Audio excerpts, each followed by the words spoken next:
You want to do this? How often do we do this? Should I give us money?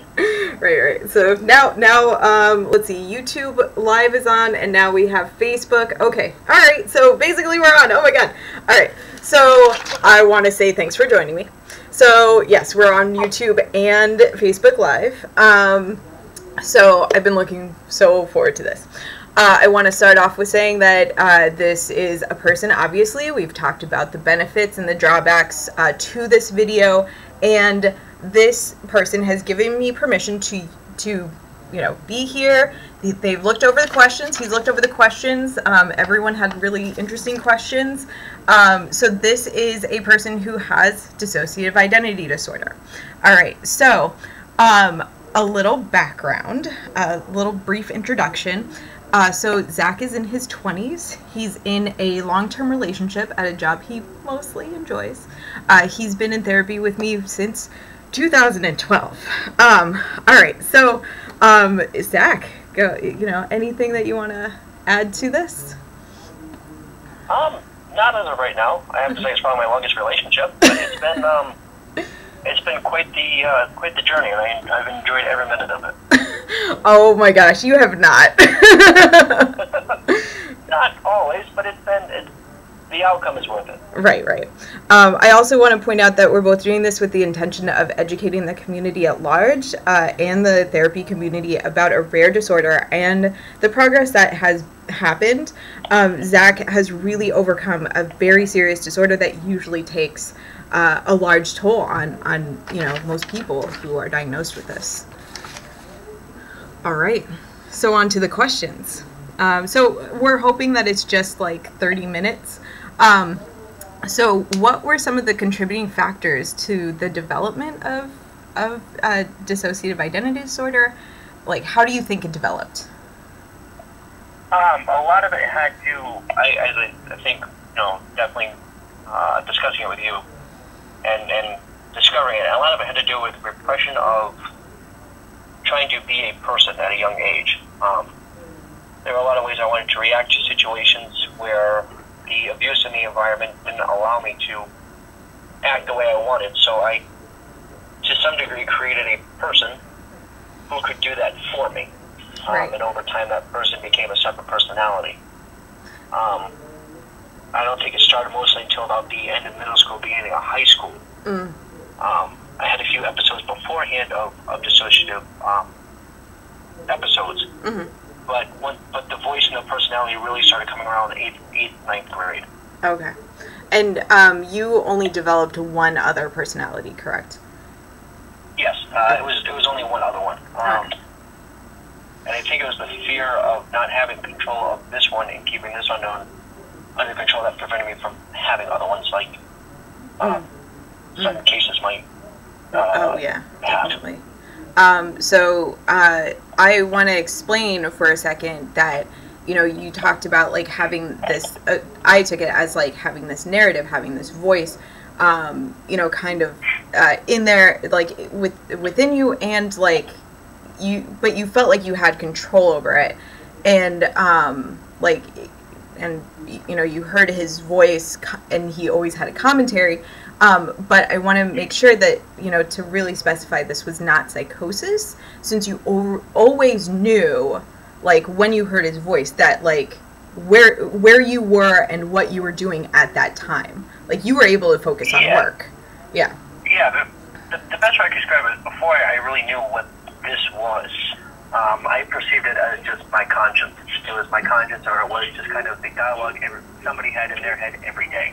And it wasn't until I started thinking about going back to therapy again at the end of high school that I really started questioning whether is this just normal commentary in my head that's my own voice, or is this something that's a little bit more dangerous, a little more different than what people have for their own normal commentary every day.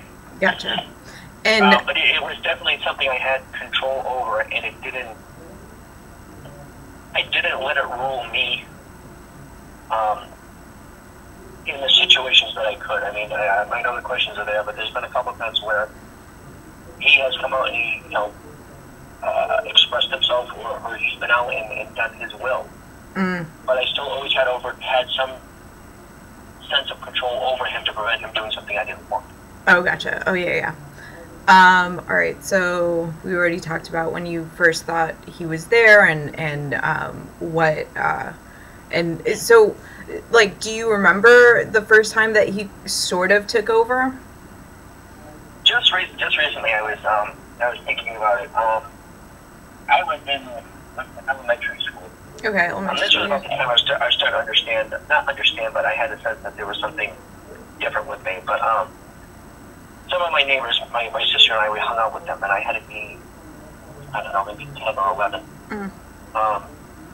And my sister and I would hang out with a couple kids from down the street. And me and the older kid, we'd wrestle, mess around, nothing weird, but we'd hang out. And my sister came over, ended up pushing her. When she pushed her, she ended up scraping her back on a set of concrete stairs. And I remember just getting very, very angry. And I ended up toppling him down and got on top of him, and I was choking him. And I remember just saying, if you ever hurt her again, it'll be the last time that you do. So it was a very emotional moment, and I know I felt great. I know I felt I was in control, that I was invincible, and that, I could do anything I wanted. But thinking back now, that's definitely probably one of the first times that Jack came out. That was definitely one of the first times that he flexed his muscle. I guess that's my way to put it. Oh, gotcha. And to clarify, he was rather different from those around you. He was different from you. Yes. When I had asked other people about it, because I wanted to make sure that I had my control over it, but I knew when I kind of felt him coming out, I asked people, what's he like compared to me? Some of the things were my tone would get a little bit deeper. My voice would get a little bit deeper and be a little, I guess, smoother was another way of this, but my vocabulary would be different too. I mean, I like to think I have a pretty vast vocabulary, but he would choose very more technical and specific terms to really boast his intelligence, or boast our intelligence. Oh, gotcha, yeah. So his speech pattern was a little different in that sense. Do you want to elaborate a little bit more of like what he was like as a person? From what I can tell, he was very not empathetic, very hard and very abrupt. Oh, gotcha. I mean, he wasn't angry. Anger was his main one, because I had nowhere else to put it when I was younger, so anger kind of went all to him. So it didn't take very much to irritate him or to set him off. So he was a little temperamental. Kind of thinking back now, I don't know if we have enough time for another example. But I ended up having my car ransacked at my house. And at the time I had a smartwatch on my wrist. I used it to check my heart rate and that kind of stuff. And I remember when he came out, I got so angry that for a good 20 minutes, my heart rate dropped down to 45, 50. That's where I hung around for about 20 minutes. And then it spiked back up to near 180, 190 again. And then it finally evened out somewhere around 60 or 70. So, right. So in terms of vital or biological changes, my heart rate was a big one. Right. And do you want to talk about the concert at this point? Yes. So one of the other things I found kind of fascinating was when I first really started turning 21. Went to a concert. We had a beer, and my cousin ended up buying me another one. I didn't want another one, but he bought it, so I finished it. And that was about 2 pints, I think it came out to, and I was feeling really, really buzzed. So I got up, I went to the bathroom. It took me a little while to get there, but when I left the bathroom, I just remember feeling like I woke up. I felt like I sobered up, and I didn't feel drunk at all. I was walking walking straight and everything, to the point that my cousin and my girlfriend at the time noticed that I didn't look drunk anymore. And when they asked me what I said, no, I feel perfectly fine. So that was one of the other things that didn't, I guess, affect him as much. Gotcha. But that I found to be a weird dynamic was that things like that didn't seem to affect my personality. Gotcha. Yeah. At least, yeah. Right. Do you want to talk about also your cousin trying to taunt this other personality out of you? Yeah, So one of the bigger times that I kind of, I guess you could say, Jack freaked out on him was my little cousin was getting bullied in school to the point that they were threatening him and that kind of stuff, and I wasn't a fan of it. But the kids seemed to be taking care of it, so we ended up going to a haunted trails. I think it's called Trails of Terror. Oh yeah. You know, clowns and stuff jump out of what you want to hear, right, that sort of thing. And my little cousin ended up telling me that the kids that were bullying him were there. So I felt my usual changeover. I stumbled a little bit and I felt Jack come out. I was able to keep a little bit of leash on as I could. And my cousin, he's the same age as I am, so the older one and my younger one, they know not to tease him or irritate him because I told them I don't know what's going to happen. Right. I can't always be in control and I may not know what's going to happen. Right, right. Well, my cousin the same age as me, his brother, he ended up drinking beforehand and he kept, poking and irritating him. Mm-hmm. So I wasn't paying attention. I was talking to two other people in our group, and he snapped a lighter next to my ear. Oh, yeah, yeah. And the only thing I can remember, the only thing I wanted to do is I ended up elbowing him in the chest. And the first thing I was going to do was swing around and grab him by the neck. But because he was drunk, he stumbled back further, and I missed it. It made it look like I was helping him pick him up. Oh, wow. So yeah. What would have happened after that, I don't know. But I at least knew that the next step was grabbing him by the neck. Gotcha. Oh, yeah. So his reflexes and reactions were a little bit quicker than what mine tended to be. What being as a host tended to be. Right, right. Well, main personality, right. Yeah. Yeah. All right. So you had been in therapy before coming to me. What was that like for you? It was horrible. Right.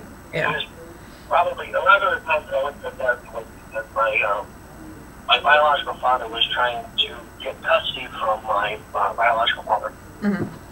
So I had to go for, the court proceeding and that kind of stuff. When I was in high school, I started trying to pursue therapy. I started social work in school and that kind of stuff. And they helped a little bit, but they didn't have the time to devote. So I tried a therapist outside of school. Mm-hmm. And she wasn't that great. I came out more angry and irritated than I would when I went in, which I think is probably one of the things that affected Jack a little bit too. Right, and at that point, she just was kind of treating the PTSD. She up until you started seeing me, you didn't have anyone who had said maybe you have dissociative identity disorder. None of them diagnosed me with anything. The most that people probably tell me is that I was depressed. Gotcha. Okay. Outside of that, nobody else dug in or cared enough to dig in as much as you did. Well, and I also want to clarify, no one else was going to go on that journey with you, and you were not going to allow them to go on that journey with you.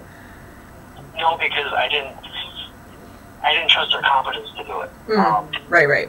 I mean, I know that sounds very rude, but when there was a few times the other therapist is one of the ways, actually, I like to express it. I like to cause, I like to smile, I like to get it out. Mm-hmm. I tell them, get whatever it is that's bothering me off my chest in that expressive way. That's true. She would tell me to be quiet and maybe to calm down and relax. Oh, gosh. When somebody's irritated like that, that's the last thing they want to hear because it just irritates them even more. Right, so, right. And I know I got in trouble. So, right. That hour session, just having my emotions repressed and not really wanting to dig into why I'm angry. Right. It didn't help, and I just tried to stop going because it's just a little bit. Or even that giving you that place to be angry, because I know, so I got in trouble with my previous group practice because my wall shared a wall with the practice owner, and Zach came in one day and was fairly upset, and he was frustrated. He was yelling in frustration, and not at me, not that, but just he you were going off. It was just about life. Life was frustrating. It wasn't anybody specific. It was right. One of those, screw life today, and this is what I'm going to rant about. Right, exactly. And then you were you hadn't been sleeping before that, and then right after, you were allowed to have this moment, you said you slept really well, and so that was kind of my backing for being hey, please let me do what I'm gonna do, because it's okay if he yelled out of frustration, he wasn't, you weren't being mean to me or anything, as you were saying. It wasn't directed at anyone. It was just life was so frustrating for you at that moment that you were just like, I can't, like, you know. Some people cry, some people, you know, do whatever, but mine just happened to be right at thin air. But, right. But it was definitely did provide me a place, even may disrupted others, but it provided me a place where I could have those rants and I could snap just to get it off my chest, because being that angry or frustrated, you can't focus. You know, and I found that during those times, the only way to focus was to get whatever was on my mind out. Well, and like, I think I complained about anything from drivers to the color of the grass. You know, even to why the sky's blue and not pink. You know, I mean, I went off just about anything, but it worked because it got all that stuff out of the way. I had to calm down and relax, and I had to focus on whatever it is we needed to focus for the session. Right, and also, like, being that wound up when you're that angry, like, do you feel like there was ever a concern that Jack would come out at that point? Well, yeah, because it definitely did wear me down. It wore down my control, it wore down my focus, it wore down my resilience to be able to tell him no or have control on him. So it's, it's like anything else. You get straight deprived and you're not eating properly, you know. Oof, right. It's just you get irritable, you get off focus, and it just might something that have the consequence of there's somebody in my head that's going to do something I don't want them to do. Right. And that's just me out even more. So I'm not going to have control of knowing what could possibly happen. So it's kind of amps it all up. So having that space where I could, scream at the top of my lungs and say whatever password is in mind. Right. Made it a lot easier to just have to that down. Right. And so I had asked people who are, therapists, who are friends of mine, some questions that they would like to know about you. So one of the questions is, was there ever a time when you weren't dissociating, when you felt like you didn't have dissociative identity disorder? I kind of thought about this question too. I was read it beforehand, but I can't. I mean, now I know what it's like, but before I don't think I knew the difference because that was my reality. Right. And I want to point out here too. Yeah. Oh, go ahead. Yeah. No, go ahead. Okay, I want to point out here too that the trauma that you had suffered that kind of started this split happened when you were so young. That I don't know, we've talked about the first I think we've traced it all the way back to that I was facing the difficulty of my infancy. I mean, my biological parents were recreational drug users. Right. So a lot of that I was offered beforehand, but my environment when I first, as an infant, wasn't that great either, and it just kind of continued. So my environment reinforced whatever imbalance I had and just kind of created it through this. Right. To my own epidemic and various sort of other disorders that just kind of combined and fed off each other. Right. So not in that time, and even thinking back, I don't know when I wasn't disassociating. Right. I just knew that was my reality. Once it was brought to my attention, that's what I was facing. Right. And we talked about how you had a dissociative episode, not definitely a personality change, but a dissociative episode where you were not in your body at a very young age. So yeah, I don't think that there was It's a hard. I mean, I can remember the stages of healing. I guess that's where you put it. I know when I was thinking, well, this is my reality. This is how all people are. I remember you being like, no, you're having issues. You're traumatized. This is your reality. Like, all right, so this is my reality, not anybody else's, but this is normal for me. And now, now that I'm past that, it's all that was screwed up, and it was a different thing. But I think when I was, I guess that in this recovery period, I understand that it may happen. I mean, it won't be to the point where Jack comes out, but I'm sure that, I can't predict everything, and I don't think you or I can, but something's going to happen where I'm going to feel like I disassociate, where I'm not going to hear something, or I'm not going to be focused, and then I'll think back into whatever's going on. Right, yeah. I understand that risk is still there, but I feel like I have more control than I used to. Whereas in the moment where Jack was more active when Jack was active, right. under my understanding what I was facing with, I think I was still in a constant state of disassociation. Oh yeah. Because he was there. Oh yeah. Yeah. So I think having DID is always an active condition. Right. To what degree? Well, and also, like, you know, we're, like, as far as right now, like, in your treatment, like, we're not focused on the DID because, like, you feel like, you know, you really have integrated and that it's not as much of an issue as, like, you know, some of the PTSD responses and some of the other, you know, the anxiety and things that you're, you know, you have been experiencing, but, you know, this isn't, like, the main goal of treatment anymore. No, it's not the focus because it's the majority that's taken care of, or whatever is left, you know, whatever residuals left over has to be taken care of with what moving forward next to, you know, depression, anxiety, PTSD. Right. Those things, everything will be on the top of itself, you know, once I go on. Right. So what were some of the things that you were experiencing at the time that you started therapy with me? Definitely hating my job. I hated every living moment of being at that job. Oh yeah. And at the time, I was still in that state. I was taking care of everybody else, and my sister's main reason I ended up coming to you is she didn't agree with your therapy. So right. When I took up the last couple of sessions with you, I just had found out that I found the right person. Right. Oh yeah, you had that really good you had that really good analogy earlier on. Do you want to go into that now, or do you want to? Yeah. It's because Melissa and I talked beforehand that you know, therapy is like dating. You may go to, you know, 7, 8, 9, 10 different therapists, but you'll soon stumble upon one that works. And just by happenstance, it happened that Vanessa and I have worked out really well. Oh yeah, definitely. I haven't been with somebody, you know, a therapist who has been, their main goal has been my healing, and my goal is to be better. You know, right. And that's why it worked out so well. So when we first started, I was expected to be here, you know, was it 6 years? We're almost 6 years. We're almost 6 years, yeah.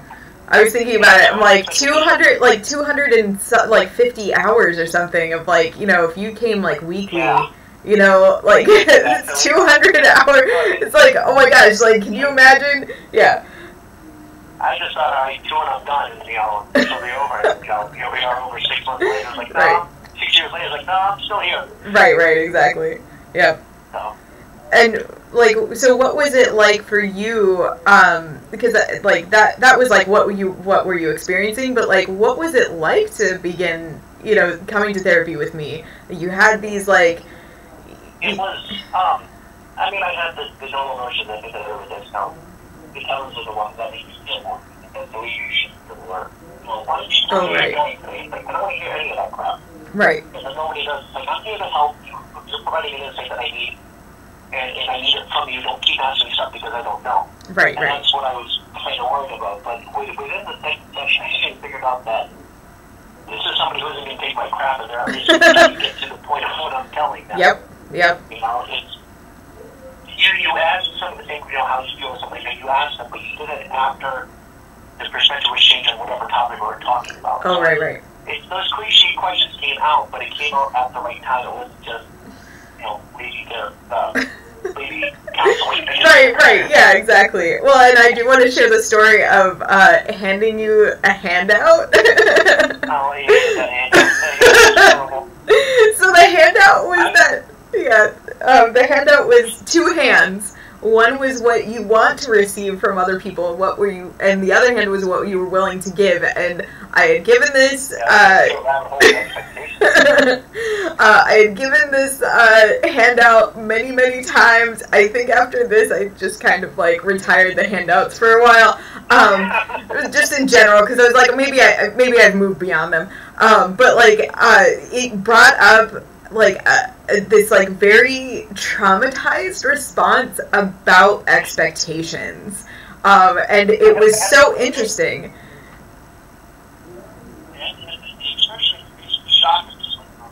Right. I was shocked. I had a very, I guess, manic response to it. Yeah. Very manic and irritable response. And that's I go to face like just shocked, like, well, this isn't what I expected. Right. Like, I think we even talked about that too. It took us a little while to get to that conversation, but we're like, yeah, that's not how that was supposed to go at all. Right. It's like, we were, like, hiking along. I remember this. Like, we were, like, the analogy was like, we were hiking along just fine. And now we're, like, in the middle, right, of the forest somewhere. Like, we don't know what the hell is going on. It was such an interesting response, as I said. And, like, I think back on that, and I'm just like, oh, yeah, that, like, sometimes I talk about, like, the harmed inner child. This is not a separate personality. This is just, like, like, part of the main personality or whatever. And so, like, like, I'm just like, oh, that one, it seems like that was, like, your like, inner child coming out. And, like, he just...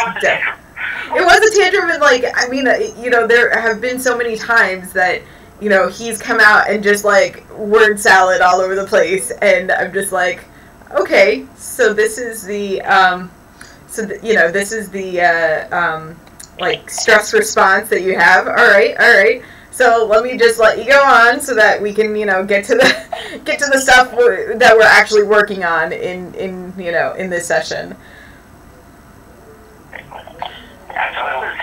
I definitely had some very, I guess, unpredictable responses, but they turned out for the better. Right.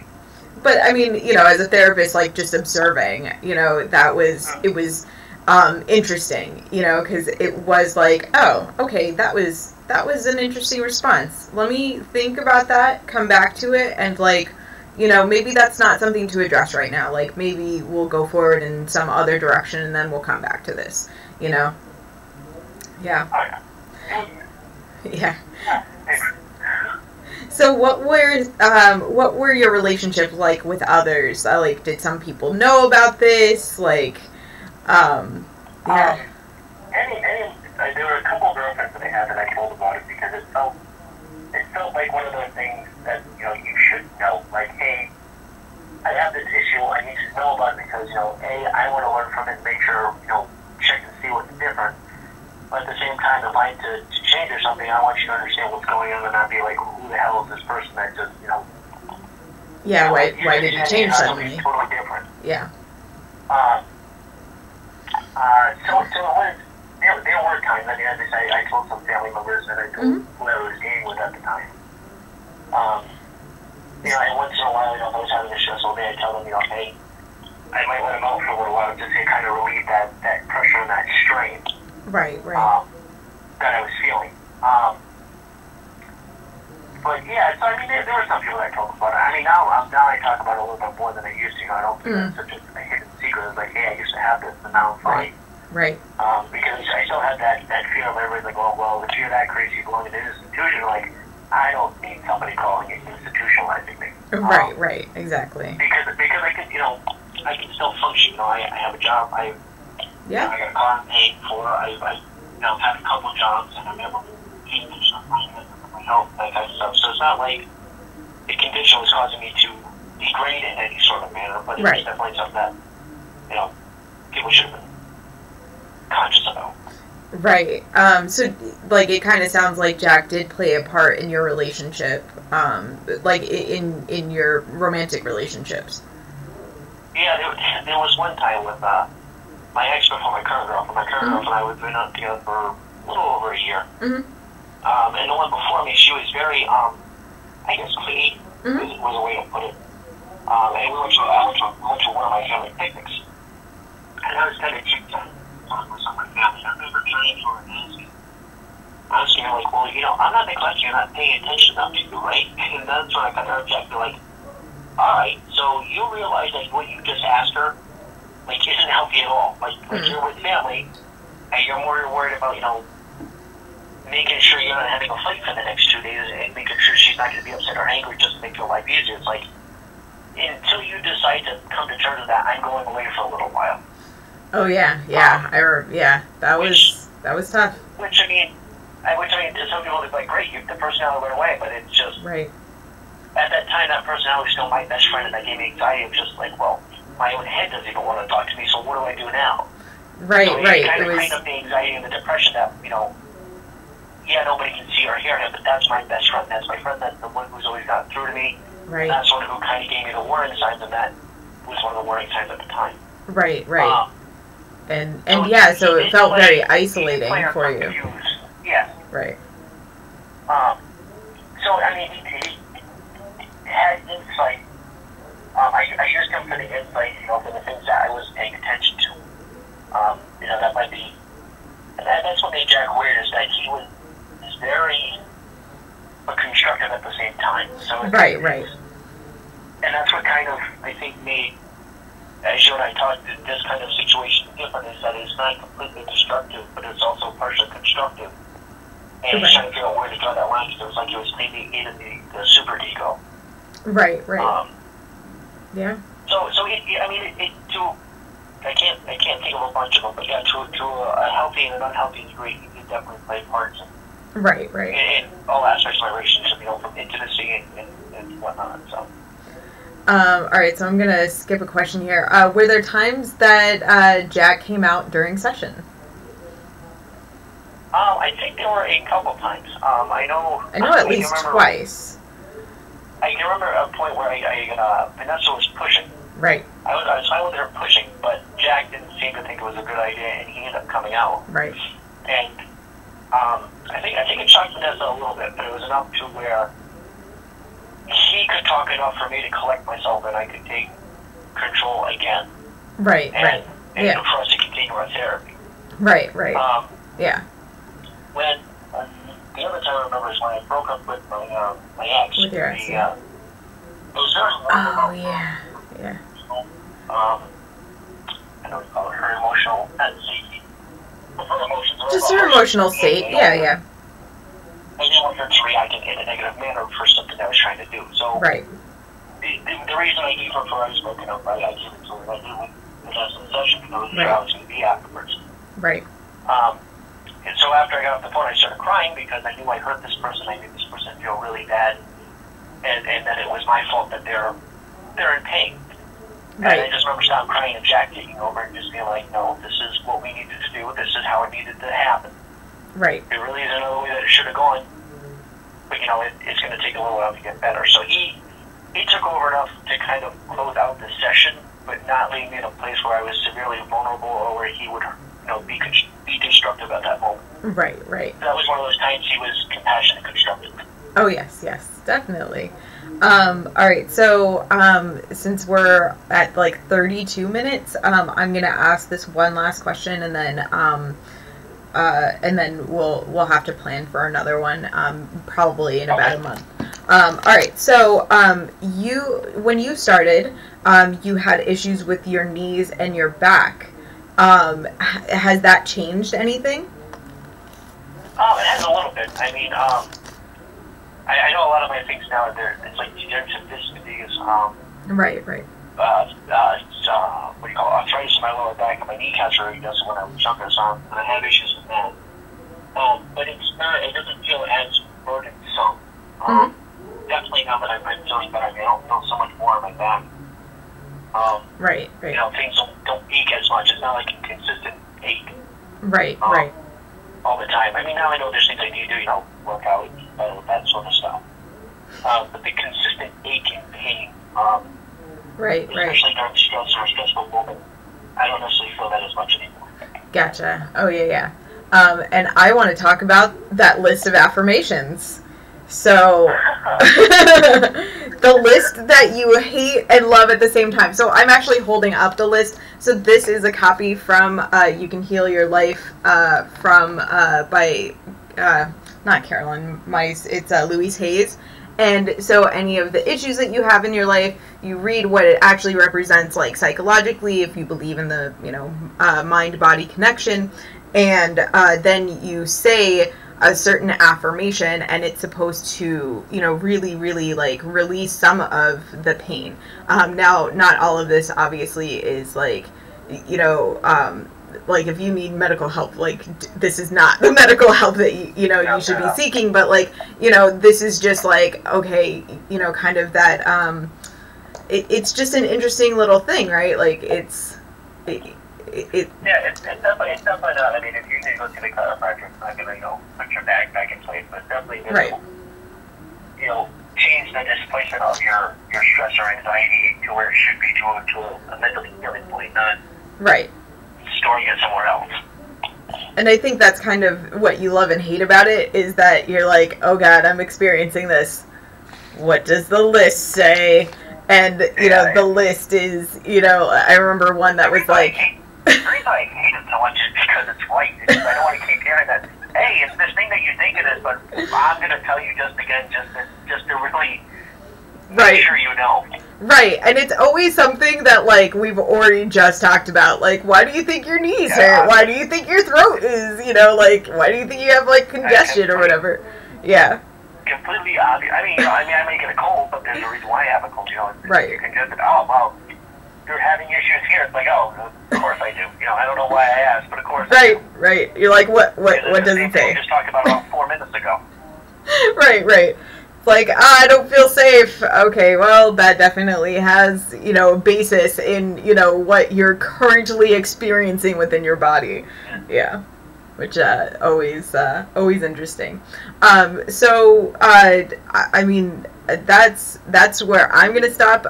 Do you have any, like, last, like, reflections, anything that, you really want to say at this point?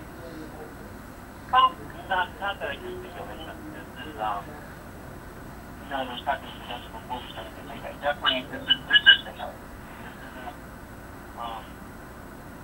Because this isn't me taking too deep, but it's definitely for somebody who doesn't need to feel like they're alone facing something like this. Right. Not everybody, but people are facing this, every day, and I just, want people to know that they're not alone, and that there is a healing aspect, and there's a way at the end of it. Right. And, I do want to say, like, when we talked before this, like, that, I really want to have that narrative of someone who has experienced this and, has really, come to a place that's great, in their life. And, like, as I said at the beginning, like, this usually takes a significant toll. I think, like, you've talked about this before, like, only the one personality like formed, it wasn't it wasn't multiple, but it was more than one, more than who you are. It definitely was a struggle getting here. I mean, I'm not going to say that it's not. I mean, therapy is, and because I didn't do any antidepressants or anything like that. I went this cold and a very long, hard road to get here. Right. Not saying that works for everybody, but it's a method I chose, and it's been extremely beneficial. Mm-hmm. It has been a rough road, and it's been very difficult more times than others. But it's been worth it. I mean, it's been worth getting to this point where I can wake up happy and I don't feel that I'm at the whims of my conditions. Right, and I know that, you didn't say it here, but you've said it before, that, like, having me kind of support you, and you feel that support, has really helped you. Yes, because it's somebody you're somebody who understands. I mean, you're educated and you understand what. I mean, it's kind of your job, but it's nice to have somebody who has the genuine compassion to be like, well, what do we need to do to get you better? And we'll work to that. Right. Well, and also, I've, when you've been frustrated, and I've been frustrated with the process of, kind of getting through the inner blocks and all of that stuff, just having a conversation about it, because that can be, I mean, it's not a great feeling. No, I mean, especially when both parties get frustrated. I mean, you can't move forward, but if you can at least talk about the frustration, it definitely improves the communication. Right. On either side. Right. It's not just one person and they're the other person's dialogue, and both people need to be able to communicate with each other. Right. Yeah. And deal with what's in front of them, and sometimes that was that frustration of, like, you were saying, I don't feel like I'm getting any better. I feel like there's so much going on. And I'm like, I know, I feel like you're not getting any better. I feel like you're not getting any farther. Like, could we just, like, how do we get around this? How do we get around this? You know? And there's definitely points where there's no goals. I mean, you get 2 or 3 weeks where you talk about the same things every day, Yep. I was this week, you talk about the same 4 things, but she broke up the sledgehammer a couple times, It's a simple phrase, like, how was your day? It's like, it was horrible. And it's just like, oh, all right, so we're having this conversation. Right. It'd be like, so, I remember when you were like, I feel like the sledgehammer is out. I feel like you're going to shatter everything that I ever believed. Yeah. That caused me anxiety for a while. So how are you? I don't want to talk about anything. Please stop. Please stop. Right? Yeah. Oh, my God. Those moments. So therapy isn't predictable. It can't follow a regimen. No. There's times that it can feel very slow and that you haven't progressed. Right. But once you kind of sit down and take the time to look at it, when you're able to sit down and look at the perspective, you can just say, wow, look how far I've come. Right. Yep. So, I mean, my advice to anybody is definitely find that one person to date in therapy, and because you owe it to yourself. You owe it to yourself that you're not alone and that you don't have to deal with this for the rest of your life. Right. And that's also one of your intentions, is that you don't want people with this disorder to feel like no one has ever experienced this before and no one knows how to deal with this. Yeah, it's definitely I think you and I have talked about this. It's just our society doesn't like to focus on mental health as much as they should. Mm-hmm. And I'm not saying this is more common than what people are saying, but it's definitely nice to know somebody else's story, to know that hey, you're not going through this alone. You don't have to. Despite whatever's going on mentally or whatever the condition's telling you, you're not alone, and there's somebody else out there who can help. Definitely. All right. So on that note, I'm going to stop both streams, and then just stay on the line real quick so that we can kind of wrap up.